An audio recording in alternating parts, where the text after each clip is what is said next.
Now, Christmas is quite literally around the corner, and the cheeky, sport little brats amongst you may well be getting big, shiny new PCs. Of course, that's where the problem begins, because the instruction manuals that come with them are the most difficult things to understand since the 1885 All England Difficult to Understand Championships.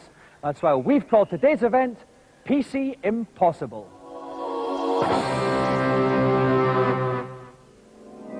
I know most of our viewers are well below average intelligence, but even so, I'm amazed by the number of queries I receive from hapless PC owners driven to distraction by their failure to get games working on their machines. Many of them blame the machine or the manuals. So I decided to put it to the test by calling on our celebrities to set up a brand new PC and get a game running on it by the end of the show. Frankly, if they can't do it with their celebrated intellect, what hope is there for our moronic viewers? Now, normally we don't like to run the risk of testing celebrities' intellect and problem-solving abilities. Today, though, we are going to make an exception, so please welcome two of the country's smarter soap stars, Patsy Palmer and Dean Gaffney.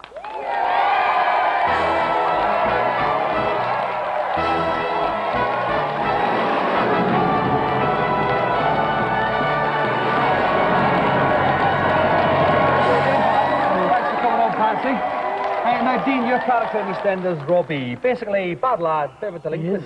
Does that lead to any problems for you in the real world? It can do when I'm out and about with my friends. People think I'm the real Robbie and they lock up everything in sight, really. Yeah, lock up their doors. Do you think you're trying to nick stuff from shops at all? I went into, I go to a couple of shops around the area and people say, are you going to pay for that, Robbie? And what about Wellard, the dog? Any problems with that one set? Or has he got No, he seems fine, yeah. He's very fine. He is actually a she.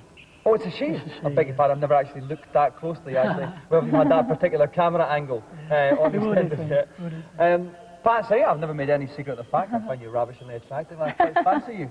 Do you find that you get a lot of blokes hitting on you?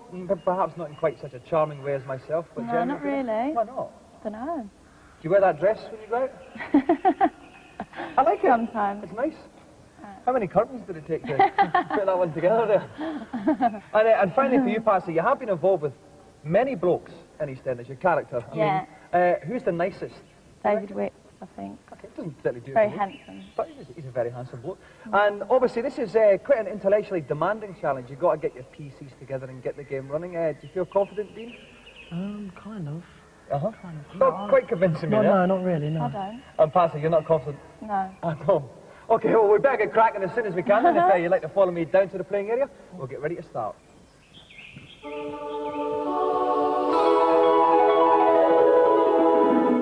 The first thing our two competitors will have to do is assemble their computers. We've made it easy for them, and the computers we've given them come with the base unit and monitors already connected. They've just got to connect the mouse in here, and the keyboard in here, and plug the computer in. Hey presto, stage 1 completed, and they'll be ready to load the game, and that's where the problems will really start.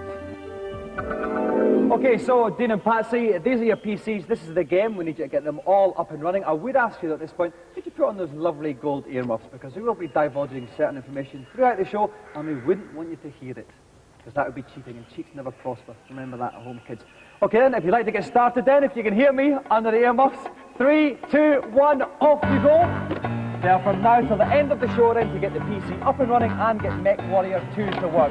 It's the top selling PC in Britain and one of the top selling games as well. And help me out doing this and maybe lending little bits of advice to Dean and Patsy if they really do need it. There's a man who spent most of his life wrapped tightly in cables, Kirk Ewing. Kirk, what's going to be the first problem they're going to have? Well, first problem they have, and actually they've done very well. I expect them to have some problem with the sticky tape around the boxes there, because they do use industrial strength tape in these computers. But they've done very well on that.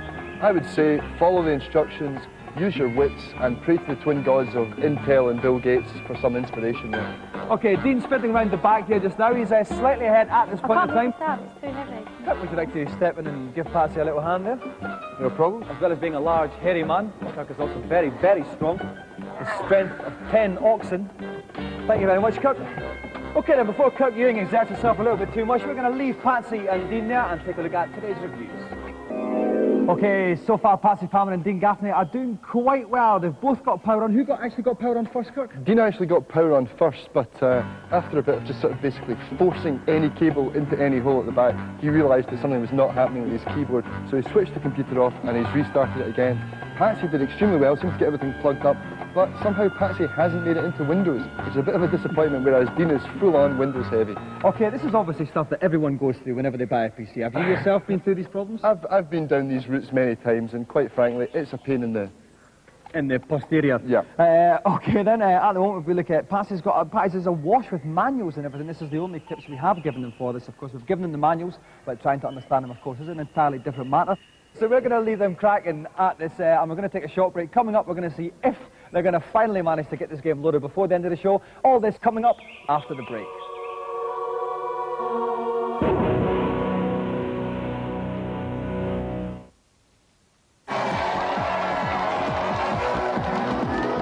Welcome back. We have two young soap stars with us today, Dean Gaffney and the ravishingly attractive Patsy Palmer. They've taken part in PC Impossible, an event where they have to put a PC together and get a game to run on it before the end of the show, and they're struggling. While they struggle though, let's go over to GamesMaster and find out what today's challenge is. Now we get on to the really tricky bit of this event, loading the game onto the computer. Thank you. Like most new PCs, this one comes with the operating system Windows already installed. When you switch it on, up it comes, and that's the first problem, because most PC games won't actually run inside Windows. So the first thing Dean and Patsy will have to do is exit from Windows like this. The game MechWarrior is on a CD, so the next step is put the disc in the CD drive. We select that drive by typing D: and pressing enter. The manual tells them to do this, so they shouldn't have to figure it out for themselves. That would normally be that, except we've played a bit of a trick on Dean and Patsy. The game is too big to run on the computer's normal memory allocation, so when they load it, all they'll get is this. They'll need a boot disk, which helps the computer reorganize its memory so there's enough space for the game. To make one, take a blank disk, stick it in the A drive and press return. Right, now we have our boot disk. We turn the computer off and turn it on again with the boot disk still inside. This tells the machine to clear space straight away for the game. After a short wait, when you can stand around looking pretty, MechWarrior will be up and running. If Patsy and Dean manage to do all of this, I'll grow a moustache like Ian Beale. Okay, I've made it back down to the area, so basically I'm going to pull Dean's headphones off a little bit here. All right, Dean, how's it going? It's not going very well. I don't understand it. You've got the instruction manual for the game now. What sort of problems are you having? If I can read this, it says here, at the DOS prompt, type D and press enter. Uh-huh. But it says C, not D. Slightly the problems there, Kirk. Can you give a slight clue there then, Kirk? Well, the slight clue would be that he's actually not reading number 3 properly. If he just looked at it very closely and typed exactly what it said to type, then he might get on a wee bit quicker. Okay, it has to be more literal. Okay, he's got that. Okay, headphones back on for Dean and he's on with it. Patsy, let me just take these lightly and seductively off your ears. Oh, sorry, am I pulling your hair there? Did I pull? Is it stuck to your hair? Right, oh no, so I've basically got no chance of pulling my hair. How are you getting on there, Patsy? Well as I thought, I've not even started it yet. So is it actually as difficult as you thought this would be, or is it more difficult? More difficult. Yep. Yeah. Kirk, any tips for Patsy then? Well, Patsy, I mean, she's actually found the right manual now, which was a bit of a problem. She was, I think she was reading something for DOS 6.2 earlier on, but she's got the right manual now. If they follow the instructions, letter by letter, they shouldn't have any problem. But okay, we'll save it that. Right, Patsy, if you'd like to put your headphones back on, I hope it doesn't rip too much of your fine flame hair out before the end of the show. All right then, so about 4 or 5 minutes. Oh, that was Robbie there. Robbie's got the game installing at the moment. Now, the next problem he's going to have, though, Kirk, is a memory problem. Okay. This game is not going to run under sort of standard memory, so he's going to have to make a boot disk, actually, and run it off the boot disk, which is going to be, well, I would say, pretty tricky for him. Because we don't know that Dean and Patsy might not know what a boot disk is? I would say they've got no idea what a boot disk is. Okay, then. So at the moment, Dean is much closer to what we want than Patsy is. We're going to have about maybe 3 minutes left until we have to wrap things up, and while they're doing that, we're going to take a look at today's feature. Right, we're going to give Dean and Patsy, a matter of seconds left before we're going to have to stop them. It doesn't look like they're going to do it, Kirk. I don't think they are going to do it. Patsy's managed to install the game. Dean's also managed to install the game, but they didn't get as far as the boot disk, and there's still a big memory problem, so there's no way it's going to run. Okay, thank you, Kirk. Right, it's time now to stop Patsy and Dean, okay? Right, to stop there, take off your headphones. Right, now, neither of you got to the actual game, but Patsy, you managed to get the computer up and running. Was that as difficult as you thought it would be? Yeah. Or more difficult even? What was the big problem then? I just don't know anything about it. But do you not think these things should be easy enough to understand? Yeah, that so anyone they could? should be printed up on this when you load it in, I think. On the screen? Yeah. Instead of having to go through all the dull manuals. Right. What do you think about that, Kurt? Well, that's kind of what Windows 95 is there for. It cuts out that DOS interface that people get so sick of, but you could always buy a PlayStation. That's true, you could, instead of mucking around with all this PC stuff. I'll ask you this point, Kurt. How hard is this to do then in half an hour, would you say, to get the whole thing set up from not knowing anything about PCs?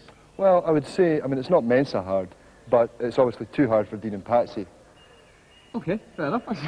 Right now, Dean, well, what was your problems as well? You were similar to Patsy in that you got the computer set up, didn't quite get the game to run. What was your biggest I don't problem? know what it was. I think now I'll stick with my Mega Drive. Yeah, I think that's a lot simpler. Probably a wise decision. Well, thanks so much for coming on. No golden joystick because neither of you did manage to get the game up and running. We hadn't even gotten to the problems of sound cards and anything like that, Kurt. I must admit, I think you've been a bit too harsh. I actually think they did very well in the time, and I've always found this a problem myself, and I know everything. Almost. As well. But, okay, that's it. That's about all that we've got time for on this GamesMaster. Remember that life is like using a personal computer. Sometimes it's about as user-friendly as a rabid pit bull. Goodbye.